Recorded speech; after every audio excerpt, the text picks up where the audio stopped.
I'm Rob Trasinski. This is Symposium, where we talk about the ideas at the basis of a free society.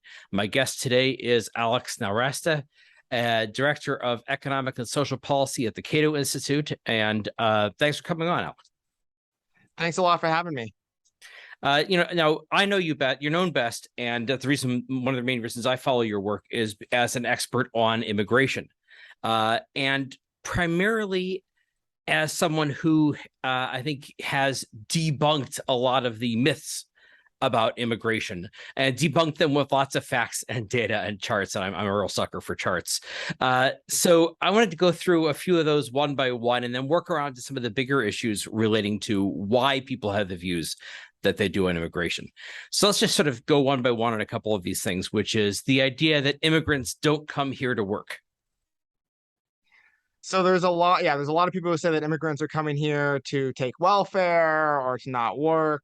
And the evidence is that immigrants have a higher labor force participation rate than native-born Americans. They overwhelmingly come to the United States because of economic opportunities. The main reason is that the wage difference for an identical worker crossing the border from, say, Mexico to the United States is like a 3 to 4 fold increase in wages, and that is including the higher cost of living in the United States. And related to this is, a lot of people will say, well, immigrants are coming here, they're on welfare, they're using welfare. It's sort of like Schrodinger's immigrant, right? They say they're coming here to take our jobs and they're not working at the same time, somehow, magically like that. So they're much less likely to use welfare than native-born Americans, partly because they don't have access. But even when they do, they use fewer benefits. But they're much more likely to work at the low end, especially of the income and education scale. So the labor force participation rates for foreign-born population in the United States is between 20 and 30% higher for people who have a high school degree. Less than a high school degree. And for illegal immigrants, it's even higher. It's like 40 percentage points higher labor force participation rate. And you basically see that across the entire education and wage and income spectrum in the United States. And I think one issue I know we've talked about is also they disproportionately are entrepreneurs, that they start new businesses. There was a piece that came out a while recently, something I saw recently about with the development of 5G technology. I think you may have retweeted this one. With the development of 5G technology, a bunch of the patents for that, a bunch of the theoretical work was done by a Turkish student in America who couldn't get a green card because there was nobody who wanted to hire him to follow up on this stuff. And so instead he went back to Turkey, developed a lot of the stuff that was very important to 5G, and ended up finding, supporters and employment in China instead, where we threw away, something that would help give us a leg up on this new technology. We threw it away because we weren't willing to give one guy a green card.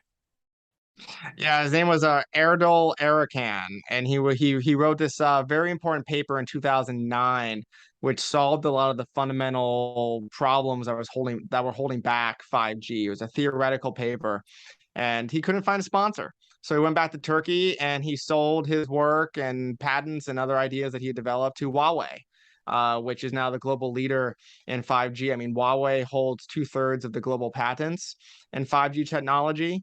Far and away the largest, the next largest firm. It's like less than 10%, I believe, of the patents in 5G.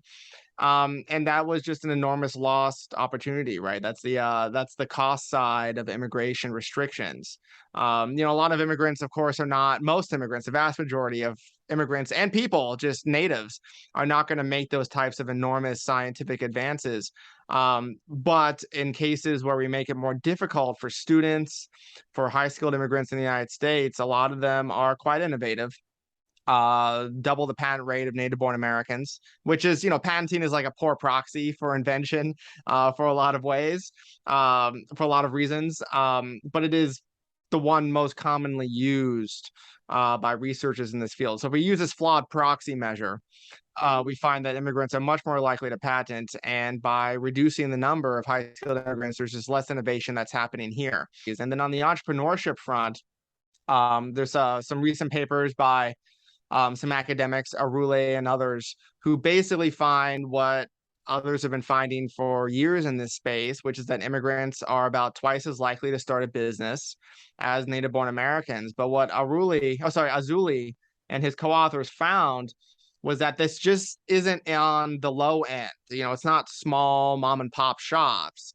They're also much more likely to start businesses on the high end, firms that become unicorns, right? Like the Sergey Brin style co-founders of companies like Google, which end up employing tens and hundreds of thousands of people in the United States and create billions and trillions of dollars in some cases of market value through entrepreneurship. So immigrants are more likely to found businesses than native-born Americans, and more likely to find businesses, create businesses that are very successful on the high end of the revenue scale.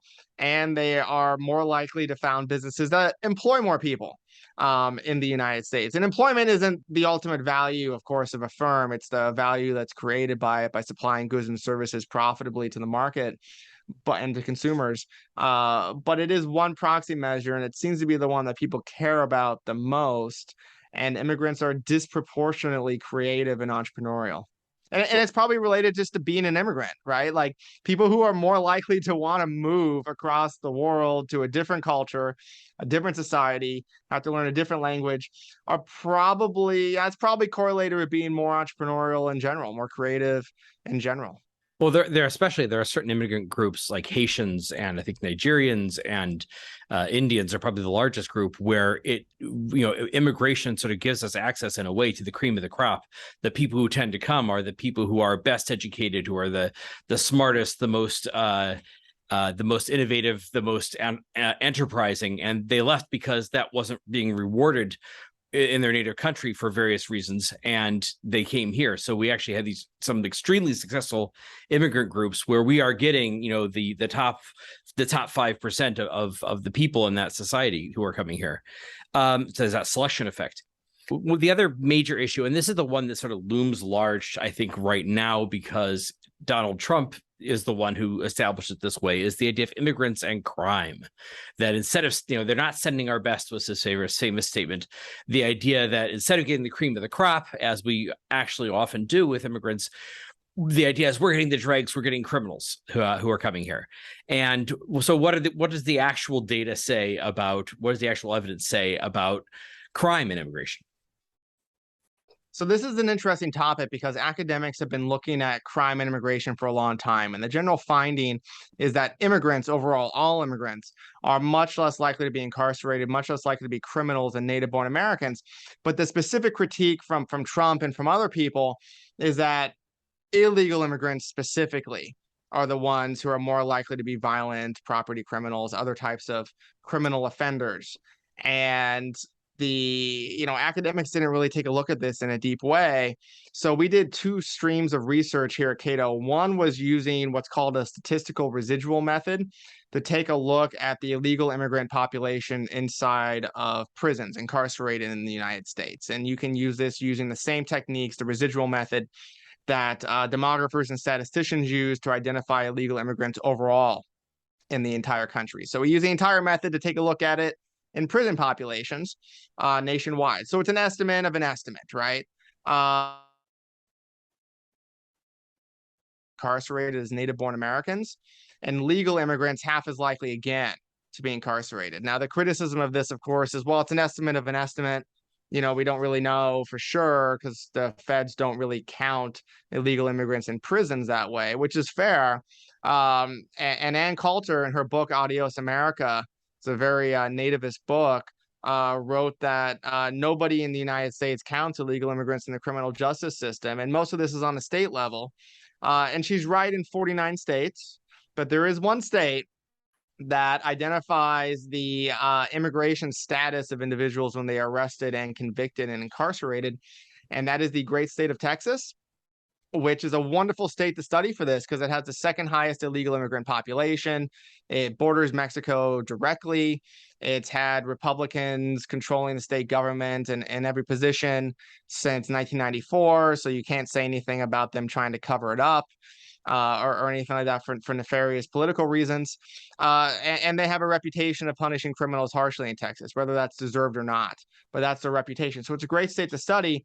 And what we find is when we get the Texas data, we find that illegal immigrants are, again, half as likely to be arrested and half as likely to be convicted of a crime as native-born Americans, and legal immigrants about half as likely again, depending on the year that you take a look.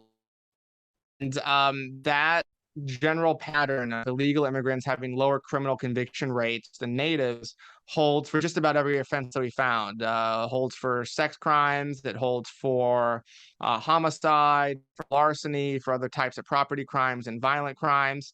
There are a handful of crimes in some years where illegal immigrants are more likely, things like vagrancy and gambling, things where there's like a half dozen convictions in the state.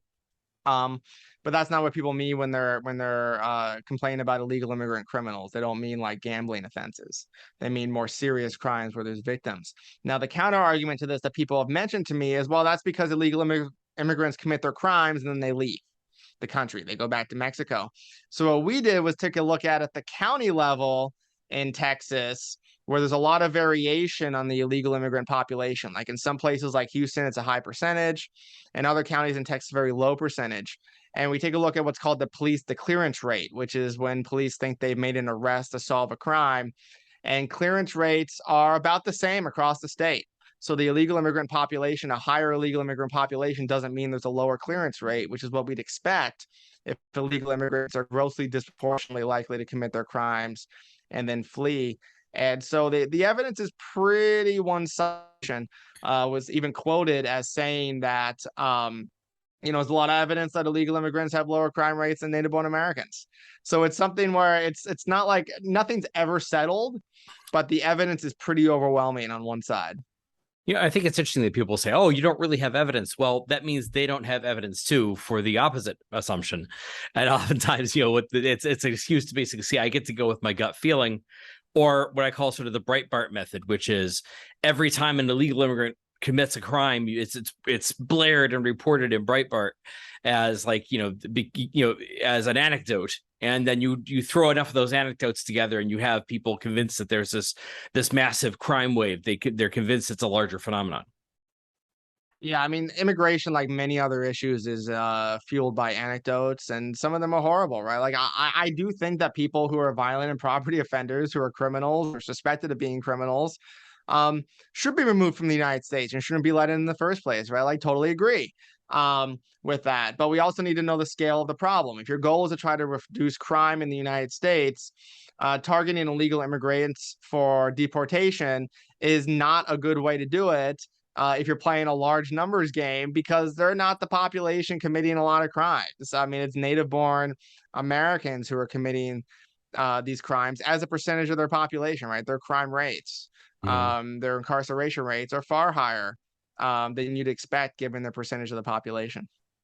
And I think that also, the focus on Mexican immigrants, it's partly because it's a large immigrant group. I think it's also sort of a retrospective thing because, now, correct me if I'm wrong, but my sense is that the massive wave of Mexican immigration has sort of abated somewhat, especially during the pandemic.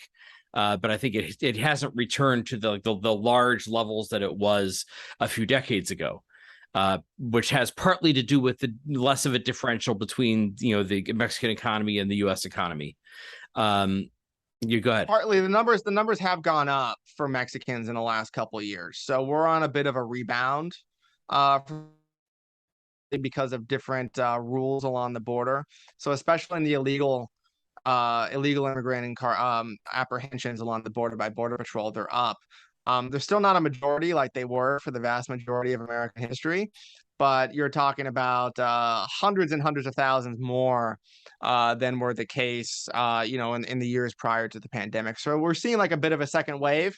I don't know if it's going to be long term. I doubt it, just because Mexican demographics are so different than they used to be, and there's more legal options for Mexicans to come on temporary work visas than they used to be. But we are seeing sort of a resurgence, like a second wind in Mexican illegal immigration now. Now you talked about the be having more legal options, and that's one of the things that has always impressed me about our as the fundamental problem with our system is people complain about illegal immigration, but illegal immigration is the system we have almost by default chosen to have because we've made it. There's tremendous pressure for people to immigrate. There's tremendous value that they get in terms of greater freedom, greater economic opportunity that they have in the U.S. And yet we give them, we create such a complex and hostile system for legally immigrating that we basically tell people, look, huge incentives for you to immigrate so long as you don't try to do it legally. And so illegal immigration sort of is the system that we've chosen almost by default. If people do not, if people have the option to come legally or illegally, they're going to want to come legally. The problem is, in almost every case, like you said, there's no legal option for people. So for the green card system, and green card is lawful permanent, allows you to live and work in the United States and eventually become a citizen if you follow the rules. There's not a category for a low-skilled immigrant who's not related to an American already. The system under which a lot of our ancestors came to the United States is long gone. Now, when I say Mexicans have a few more options, what I mean is on temporary guest worker visas that last for a maximum of 10 months, they have more options than, say, 10 or 15 years ago. But it's not very many. I mean, right? It's like from a very low base, they have more options now than they used to. And the Biden administration is unfortunately loading up some of those with some more rules and regulations to make it difficult. But in any situation where you have willing buyers and you have willing sellers, it's just that they're not allowed to legally buy and sell, you're going to have a big black market. We see that with drugs, we see that with guns, and we see that, I think, most dramatically in recent years with immigration. Yeah. Now, one of the aspects of this we have to sort of talk about a little bit is the actual the degree to which race is sort of a motivation here, because you don't see anybody upset about Irish immigrants coming. I mean, not anymore. Back in the day, you did, but you don't see, the Trump types aren't concerned about European immigrants coming. They're mostly concerned about immigrants from from Latin American countries or from other places overseas, and a lot of this has to do with the fact there's a huge, up until the 1960s, our immigration system did have a distinct racial bias. It was an immigration system from the era of Jim Crow where there was a distinct racial bias where European immigrants were way more welcome than Asian immigrants or Latin American immigrants, and then that was changed in the 1960s to the quotas system was changed to be much more friendly to quote unquote third world immigrants. It's a bit of an archaic term, but do you think that's also part of it? They're still relitigating that 1965 change in the immigration quotas to rebalance the racial mix. To what extent do you think that's an issue? Think it's an issue, but I mean, to go off the Irish immigration, thing that you started on, if there were a lot more Irish immigrants in the U.S., then I think we'd see a lot more anti-European immigrants. Majority reason why people are opposed to immigration. I mean, for some people more than others, right? But I do think like the perception of chaos. The idea that you look at the southern border, you look at what's going on with illegal immigration, it just seems like a total mess. And it is a mess. And it's totally chaotic and disorderly and out of control.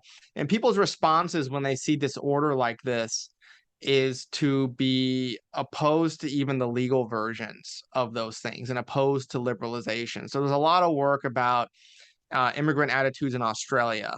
And in Australia, for a while, they had boat people landing on their shores, like refugees. And when that happened, the Australian public turned massively against even legal immigration because the idea was we need to get control of this. And the way you get control in most people's minds is by throwing police officers and border walls at things. And then when the Australian government was started to intercept those boats and stop them from landing on the shores, so went through the roof.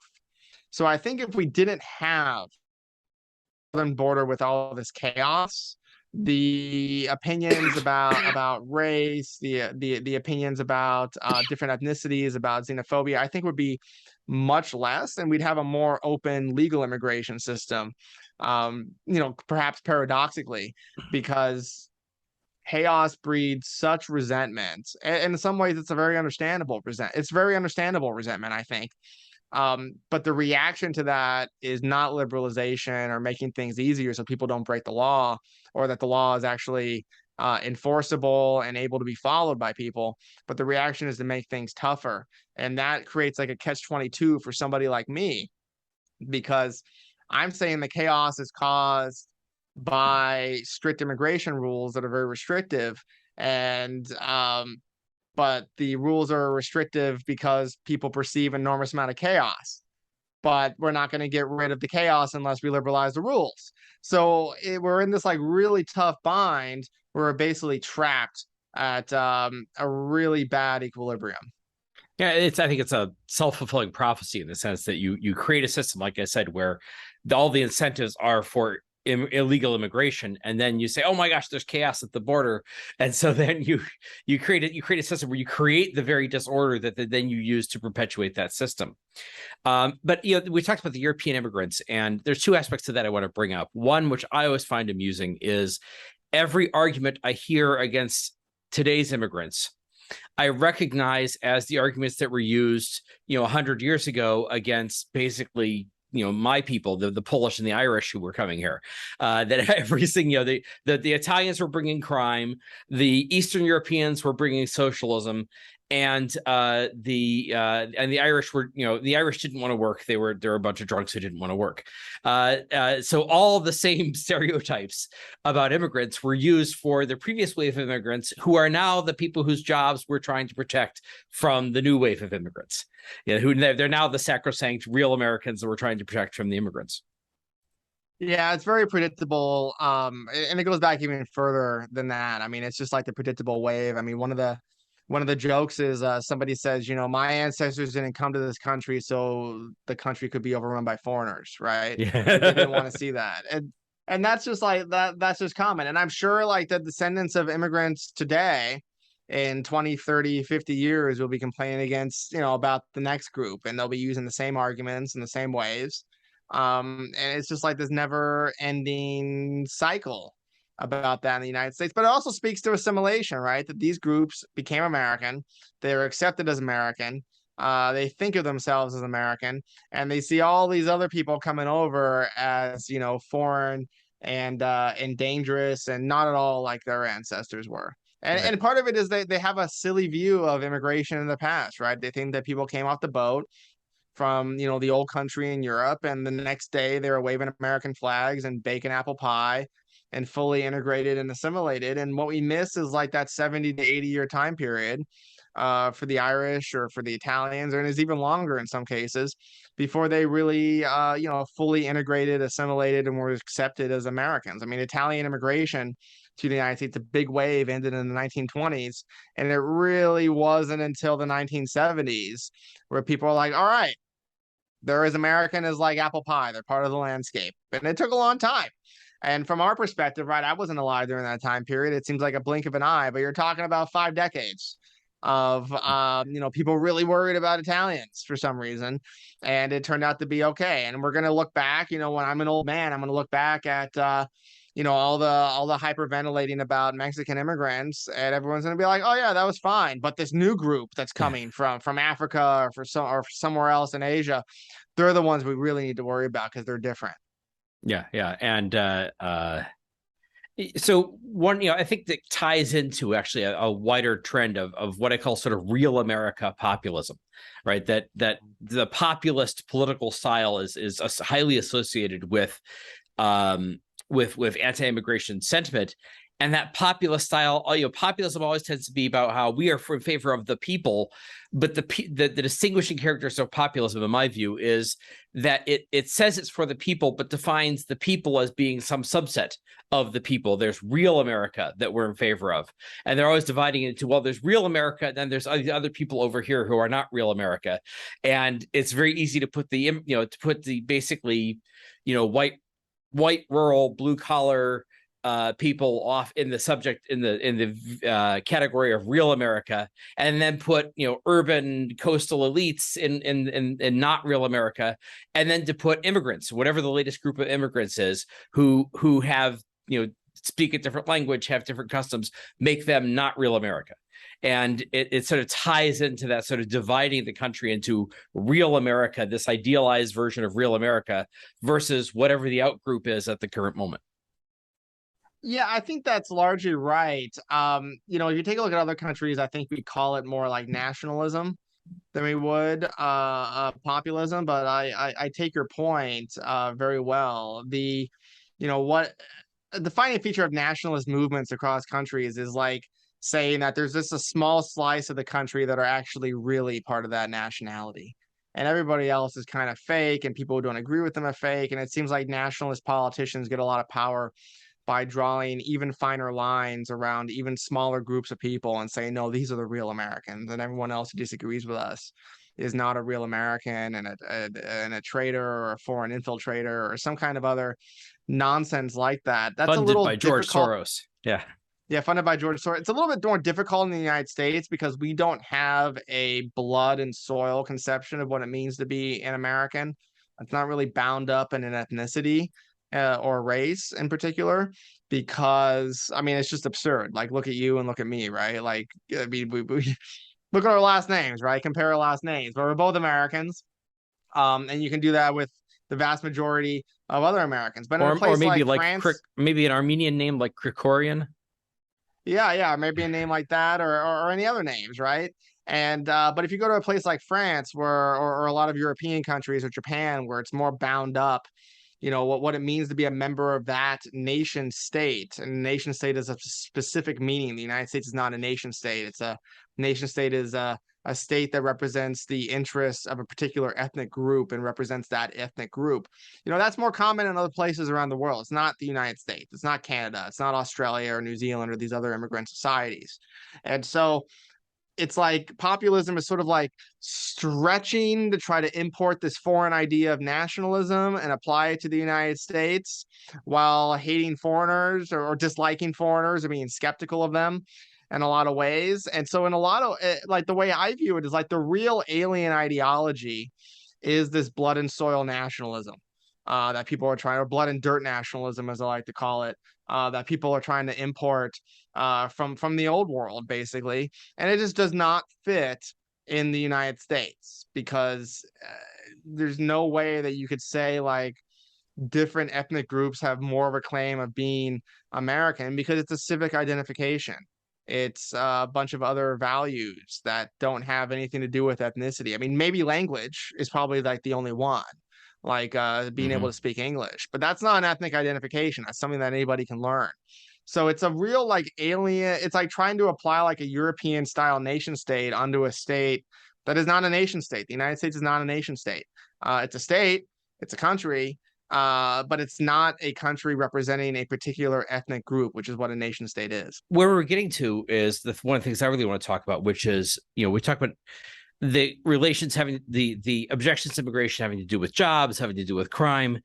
But I think the big one that is carrying a lot of weight right now is about politics. And it's about what the politics of immigrants will be, what politics they will bring in. And it's sort of the banana republic theory here that they have, which is that these people will be coming from, illiberal political systems, from these banana republics. They will come here to America, and then they will bring the political assumptions and political approaches of that banana republic here to America, and they will erode our free society by bringing in those assumptions. And that's why we shouldn't allow these people in. It will undermine our political system. And this is the idea that, that sort of ties into a lot of these sort of great replacement conspiracy theories. The idea that, Democrats want immigrants coming in because they know they'll vote for big government, and they'll vote for a big welfare state and all that sort of thing.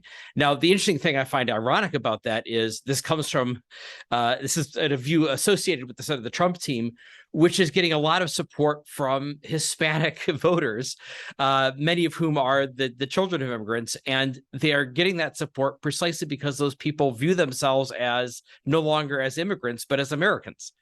So there's this sort of irony that they're getting support from Hispanic voters precisely because that theory is wrong. Yeah, there's this funny irony online where a lot of Trumpies are complaining about immigrants for that reason, they're all going to vote Democratic forever. And then in the next tweet, they're bragging about all these Hispanics and immigrants who are supporting them. And the evidence just doesn't wash with that. A lot of the research I've done, I've taken a look at the impact of immigration on institutional measures in the United States, economic freedom on the state level and the national level. And what we find is that immigration is slightly correlated with improvements in the economic freedom scores of states and of the nationwide over time.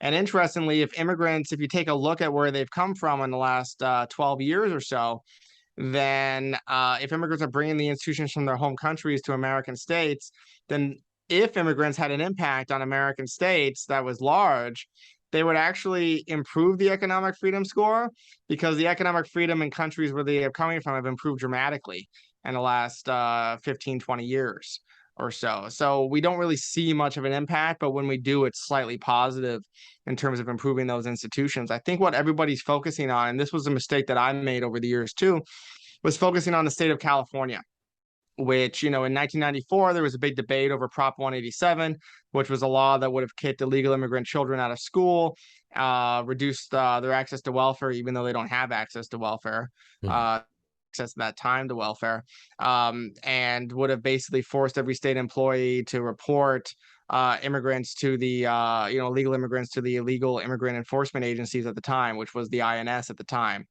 And that basically switched Hispanic voters in the state from being about 50-50 Republican Democrat to about 80-20 Democrat to Republican. And that made a huge impact on the state level politics at the time. But that was a particular circumstance, right? It was almost 30 years ago. Hispanics in the United States are much less likely to be immigrants today than they were back then. Their kids have assimilated into American political mainstream. And it looks like in the 2020 midterms that the Republicans are going to get about 40% or higher of the Hispanic vote nationwide, which is about to what George W. Bush got in 2004 when he was a very pro-immigrant president. But it basically shows that, yes, immigrants are assimilating to the American political system. They're voting for both parties. And I suspect in the next 20 years or so, we'll see roughly parity between the two parties in terms of who Hispanics vote for in the United States, if not a majority of them voting Republican. I have mixed feelings about immigrants assimilating to the normal state of our political system, because it's not like the normal state of our political. I think there's an idealized view of how good the normal state of our political system is. You were talking a few minutes. But the riff off of that, right? The riff off of that for a second. I don't think anybody can make a claim that the problems with the American political system are imported, right? These are not imported problems. These are homegrown problems. And immigrants are assimilating to the system that exists. They're not assimilating into some idealized system dreamt up by James Madison or Alexander Hamilton or Thomas Jefferson. They're assimilating to the system as it actually exists. So if the criticism from some people is, oh, they're not, Jeffersonians or Madisonians or Hamiltonians, it's like, okay, yeah, I agree, that's a problem, but neither are Americans. So what are we supposed to accept? Assimilation is from the people around you. You get it from the norms and the attitudes and opinions and behaviors of the people around you. You don't get it from some idealized fictional version, which probably never even existed anyway. Well, to talk about that, I mean, Hamilton and Jefferson and those guys famously went hammer and tongs at each other all the time, and used yellow journalism to come up with scurrilous attacks against each other. So, the politics of the 1790s was not a great ideal of. There was the era of good feelings that came later, but the 1790s, when Adams and Hamilton and all those guys were out there doing it, that was not a high point of how would I put it, of friendliness in politics. But I think the other aspect to riff on that as well is that I'm looking at what we're talking about today is if you go to, you're talking about socialism being imported by immigrants. Well, if you go to a Bernie Sanders rally, who are the Bernie Bros? It's a bunch of people with last names like Sanders. It's a bunch of upper middle class, well-off, traditional Americans, people who have been here a long time. If you go to, if you look at the January 6th riot at the Capitol, which is the most banana republic thing that's happened in this country for a long time. I'm not going to say ever, but for a long time, it's the most banana republic thing that has happened in this country. It is primarily the people who are complaining about immigrants coming in and ruining our political system, and yet they're the ones who are trying to basically, overthrow and prevent the vote from being certified. So I think it's there's a tendency to, my theory on a lot of this. See, you talk about the chaos of the border contributing to it, and I think that's part of it. But my theory in a lot of anti-immigration sentiment is I see a lot of it coming from this sort of paradox of the anti-American patriot, right? So there's this sort of political commentator who will say the most bitter, horrible complaints about America. That they'll talk about they'll use patriotism as sort of a brand, as a style, while also saying the most vitriolic, horrible things. Oh, well, we have the Biden regime, that's a Biden crime family, and they rigged the vote, and saying all sorts of horrible things about America. And when you have that contradiction of, I love America, and here's all the reasons why it's depraved and it's falling apart and it's terrible, you need to fall back on finding somebody to blame for that, right? If America is great, but the actual state of America is terrible, it must be, but there's some other influence that caused it to go downhill, that's destroying it. It has to be that George Soros money coming in, or it has to be, because we have all these immigrants, that's what's causing it. And it's like this search for, we have all sorts of homegrown problems, but there's a need to search for a scapegoat. And then, the fact that there are immigrants who are speaking different languages, who are unfamiliar groups, that becomes an easy person to make into a scapegoat. Yeah, it's very easy to pick on immigrants, but I think you hit on something that's also important, like in the literature that takes a look at how immigrants change societies. It's not so much the immigrants changing, but how the natives react to the immigrants. So like in the January 6th, I mean, the percentage of immigrants in that mob, and I did a blog post in the months after that based on the criminal convictions. I mean, it's a very small percentage of them are foreign born people, native born people, long settled Americans. The vast majority of those people, like upwards of 90%, 95% of those individuals who were there rioting on that day. So the new argument by some people is, well, it may not be the immigrants causing it, but the immigrants are causing the bad reaction that natives have that are making things worse in the United States, which is like an oddly anti-American point in a way. It's like saying all these people who I love, these Americans, they just can't handle it and they overreact and act insane due to immigrants. So we need to stop the immigrants. And it's like, yeah, I understand what you mean, but it might just be easier not to riot. Yeah, look what you made me do is a favorite argument in politics. Very favorite. Yeah, it's very famous, and some reason successful, at least to the partisans who say it. Yeah. Well, so you were talking earlier about that sort of blood and soil nationalist approach that is actually quite foreign to America. So the irony is, in trying to have this America as a nation state defined as an ethnic group, that's a foreign importation. And that's the thing that sort of, I think, that when you talk about the effect on the freedom of American political system from immigration, I think you're right that it's the reaction of people to immigration that I think creates the greater threat. Because what I see in the approach to immigration is this idea of embracing this inward-looking scarcity mentality that we're in decline and everything is going downhill, and we're all, to hear some of these people talk, you think that we're all, we're in this post-apocalyptic wasteland where we're all, fighting to the death for turnips in the Thunderdome.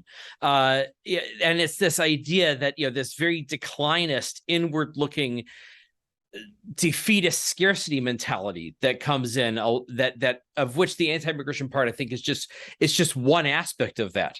And that's what I see as sort of the dangerous part, both in terms of support for a free society, but also in terms of the American spirit, of having that sort of can-do American spirit, of having that American optimism. People who are against immigration are shockingly pessimistic about the United States while calling themselves patriots. And it's a very odd thing to say. I'm very optimistic about the future of the United States. Politics and partisanship and rioting over elections aside, I'm very optimistic about the future of the United States. I think immigrants make the United States wealthier and a better country. So in a way, it's like really weird that the people who pat themselves in the back for being the most nationalistic and most patriotic are the ones most pessimistic about the future of this country and the ability and appeal of this country to immigrants around the world. I mean, immigrants chose to come here. They had a lot of places they could choose to go to. They chose to come here. They're more likely to be patriotic or very patriotic than native born Americans. They like it here because they have experience with a place that's not as good in part, right? And so if your goal is actually to try to increase patriotism or love of America or the making the population like America more, having more immigrants who could say, no, this place is pretty good. Like, you don't understand. I come from a place that's not as good, and let me tell you, this place is pretty great.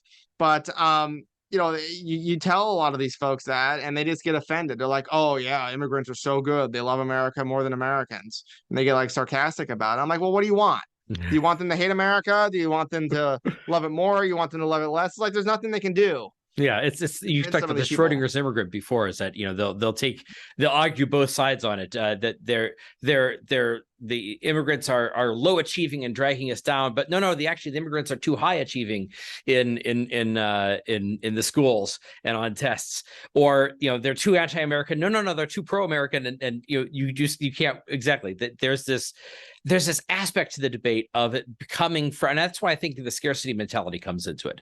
Is there's an aspect to the debate where a lot of the arguments are coming from just this sort of wounded defensive approach, this a sense that America is this pessimistic belief that America is being destroyed, and they're desperately looking for some explanation for it, and that's the one they want to light on, and you can't talk them out of it.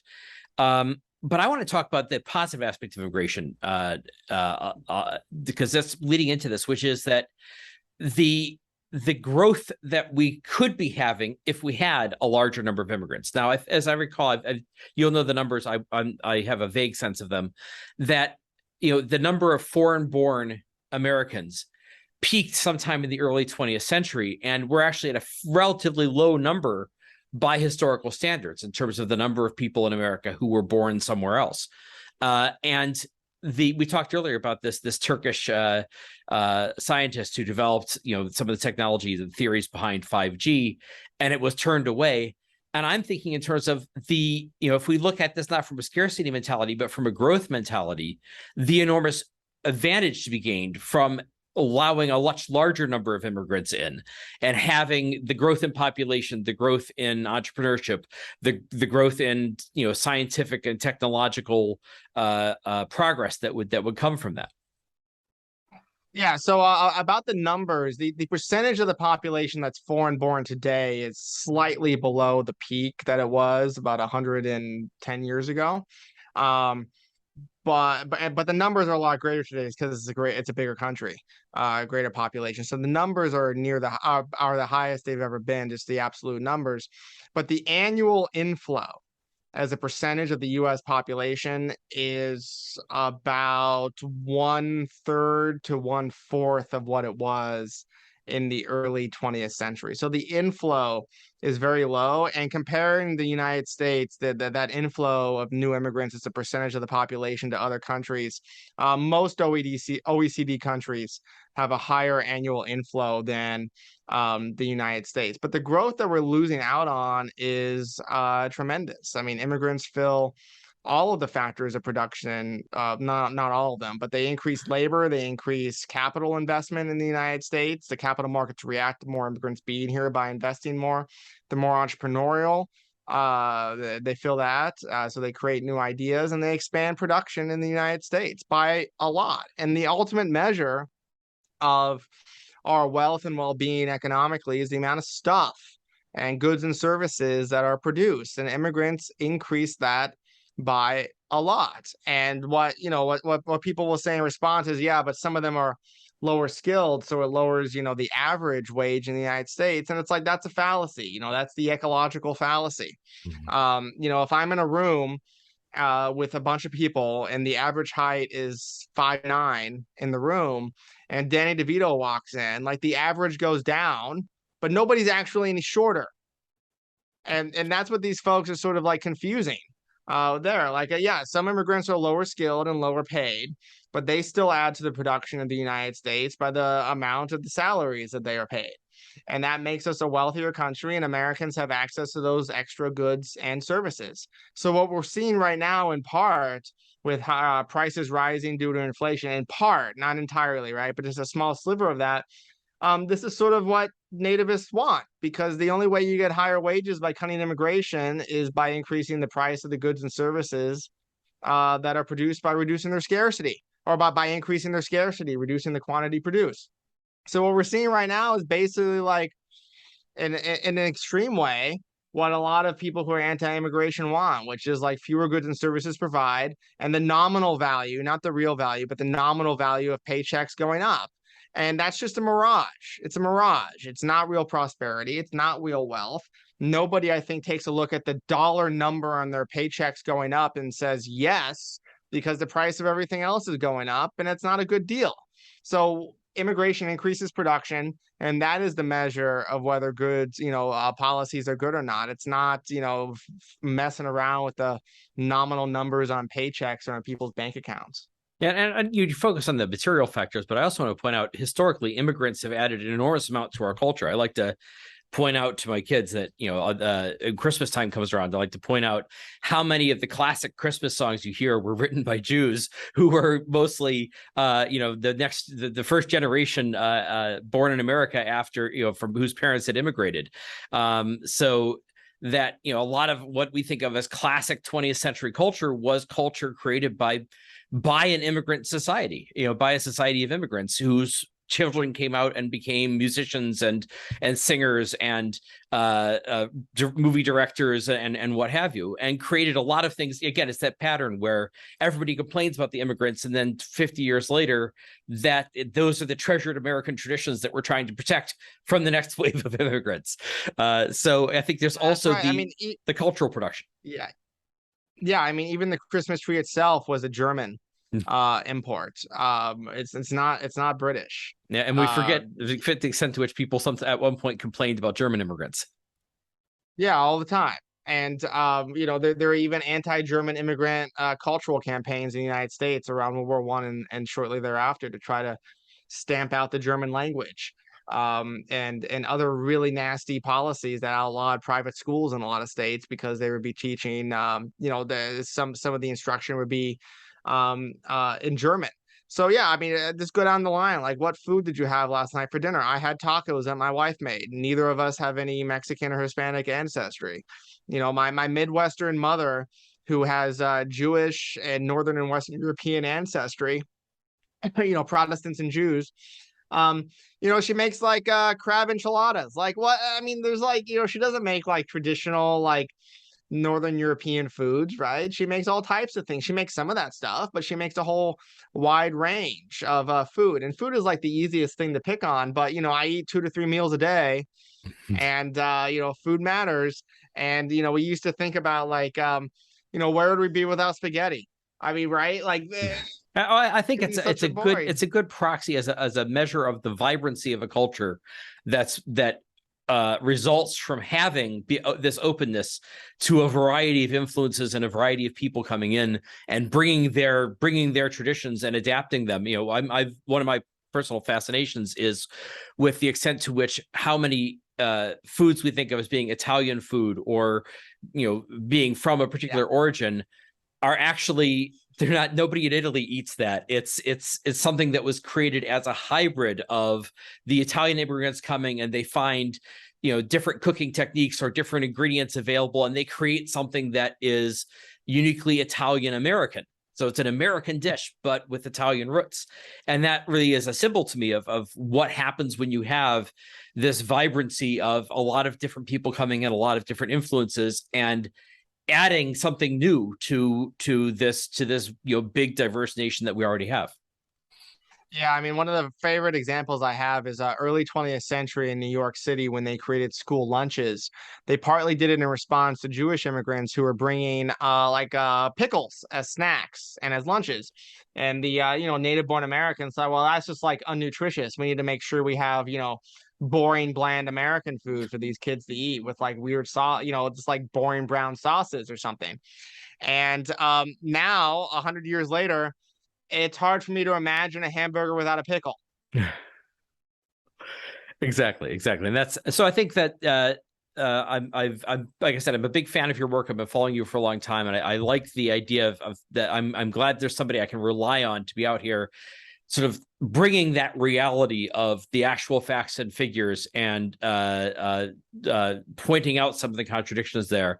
And I really hope we can. My interest in this is I hope we can break through some of that pessimistic funk that we are in as a society, and see the growth opportunity and the opportunity for greater production, greater cultural vibrancy that would come from being able to welcome more Americans. So thanks for coming on. Yeah, well, thank you very much for having me, and I share your hope, and that's why I've dedicated my career to working on this topic. I want that growth and opportunity and vibrancy as well. It helps, it helps the United States. I'm a core an American patriot. This helps with the United States. It helps make us a richer, wealthier, better society. It's something that's consistent with our values. And I want to make sure that we uphold that and expand on what a good job that we've historically done in this country of welcoming immigrants, assimilating immigrants, and making sure that immigrants contribute in a massive way. And I want that to continue. I'm Rob Jasinski. My guest today has been Alex Nowrasteh of the Cato Institute. If you enjoyed this conversation, you can find more like this at symposium.substack.com. Also, please like or follow our podcast or our YouTube channel. And thank you for joining the conversation.